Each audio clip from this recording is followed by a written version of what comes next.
What's up everybody and welcome to the cave. I'm GrizzlyKaun, and after almost a 2-year wait, we finally got our penultimate episode of House of the Dragon Season 2, which came in the form of the first episode of Season 3. So naturally, one of the bloodiest naval battles in all of Westeros history had to be amazing, right? Let's get into it. Well, I guess I'll just come out and say it. I was a bit underwhelmed by this episode. I didn't think it was garbage or anything, but there was certainly some choices made that made me go, this isn't bad. It's not that good, but yeah, it's not that bad. So we start with Rhaena Targaryen trying to tame Sheepstealer the dragon because she's tired of being the only Targaryen without a dragon. Even though she's supposed to be escorting Rhaenyra's 2 youngest sons to Pentos, where are they now? Who knows? Will she be punished for abandoning them and riding a dragon into battle that has no training, nor does she, and causing casualties to their own men? I sure hope so. Aegon and Lord Larys are pulled over by some Rhaenyra loyalists after their escape from King's Landing. Now I get that Aegon has a lot of pride. It just seemed weird that Larys wouldn't just nail home the importance of, if someone stops us and asks who you're loyal to, make sure you say the queen, especially since they're trying to remain unnoticed and undercover. Larys is a pretty smart guy. Just felt a little weird that he wouldn't have expressed that to Aegon. So now they're being taken to Dragonstone as a ransom. Rhaenyra is as stupidly trustworthy of Alicent as ever because they're both moms. Kinda gave me that same vibe as Save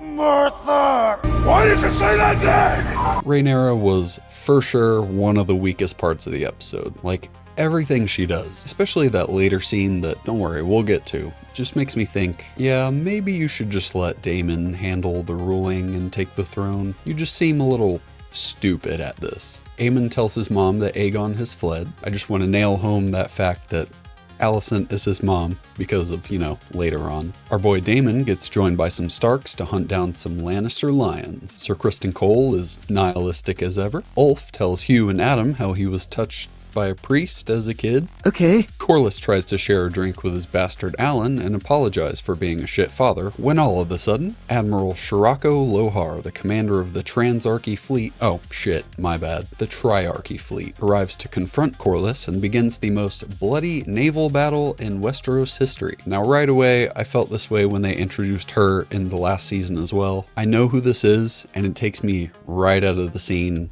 every time. Very much the same way Ed Sheeran did in the mainline Game of Thrones. Like, no, that's not a soldier. That's Ed Sheeran. No, that's not a gender-swapped version of the Admiral of the Triarchy. That's trans YouTuber Abigail Thorne trying to do his best impression of Euron Greyjoy. This gender blender version of Lohar from the books just doesn't do it for me.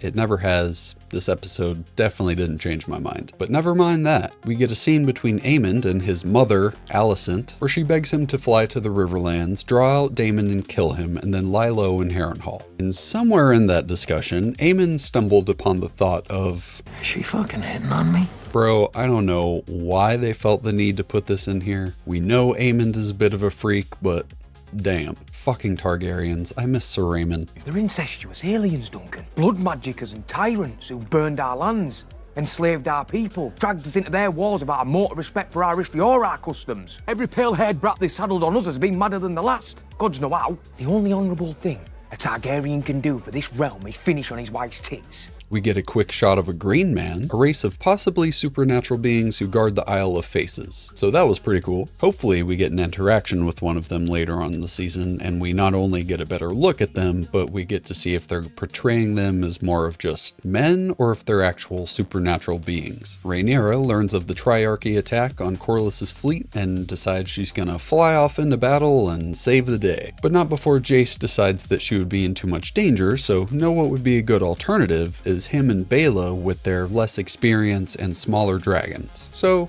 he has her locked in her chambers. It's a bold strategy, Cotton. Let's see if it pays off for him. And so we finally start to focus on the Battle of the Gullet, the battle that we've been waiting years for at this point. Now, credit where credit's due. It looks awesome. There's some very good looking shots in the battle and the action's pretty solid. Best of all, it's well lit and you can see everything. No need to adjust your TVs this time. However, maybe it's just me, but I didn't particularly feel the scale of this battle. It's supposed to be one of the biggest and bloodiest naval battles in Westeros history, but I just didn't get that feeling while I watched it. Like, even when the dragons show up, it looked to me like they were staying low and in the thick of battle for some reason, rather than flying up and out of range where they can't be caught off guard by a mounted scorpion, for instance, and then swoop in for an attack before retreating out of range. Maybe because Jace felt he needed a victory and to prove himself to his mother, so maybe he was just kind of blinded by that rather than thinking of tactics. Yet another choice made in this episode for pride's sake. It felt like they kind of did those shots on purpose so they didn't have to animate the rest of the battle. But in the long run, I felt like that would have definitely helped show the scale of everything. And then we take a quick break from the battle to show Rhaenyra throwing a temper tantrum over her current circumstances and ripping up her riding leathers. The scene felt absolutely pointless and honestly pretty cringe. When it was over, I instantly turned to my wife and I said, "What the fuck was that scene?" I never asked to be protected. I may appear to have the weak and feeble body of a woman, but I possess the heart and spirit of a king. Yeah, you're really selling me on that when you're conspiring with the enemy queen like an idiot and then throwing a tantrum when you don't get your way. Very kingly. Very brave. Back to the battle, and the dragons have arrived, only for Lohar to instantly pull out a mounted scorpion and hit Vermax on the first try. Barely an inconvenience. And what a shot it was, just breaching the saddle without doing any damage to the dragon.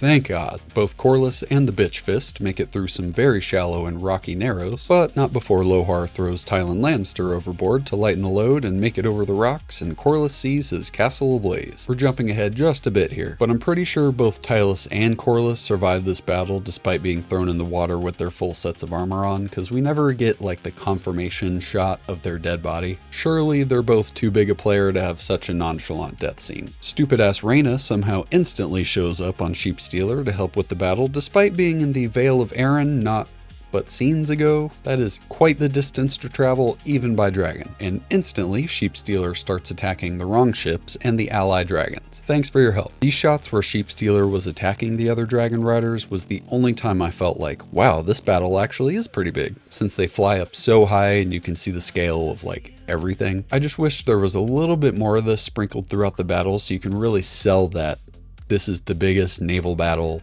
in Westeros history. Sheepstealer finally gives up after catching so many projectiles and flies off. But in the calamity, Vermax takes a harpoon to the chest and starts sinking into the water. Corlys engages Lohar but ends up falling in the water like I mentioned and isn't seen for the remainder of the episode. But fear not, Alan finishes the job and Lohar is given a watery grave. We cut back to Vermax, who begins to bleed out and sink into the ocean, and we witness Jace take a stream of arrows in classic Boromir fashion and meet his end. Which felt like it would have been the perfect ending shot, especially in the Game of Thrones universe, rather than the extra minute or so of just like basically scenery. So that's that. The battle is over and felt a little lackluster after all the blue balling we got from last season and then a 2-year wait. I didn't hate it, I didn't love it. Overall, this was just a very meh episode for me. Lots of people making stupid emotional decisions, very mid-battle, some quick but fun background appearances, and then just some straight up what the fuck was that moments. I really hope this episode isn't setting the tone for the rest of the season, otherwise it's going to be a very long 7 weeks to come. But you can be sure that we will be here breaking it down and talking shit. I miss a Night of the Seven Kingdoms already. If you enjoyed the video, please be sure to smash that like button and subscribe to the channel so you never miss future content. Also be sure to tune in Mondays at 12 p.m. Eastern for some gaming live streams. This week, however, we're going on Thursday for Star Fox. So until next time, I'm GrizzlyKaun, and remember, the cave is always open.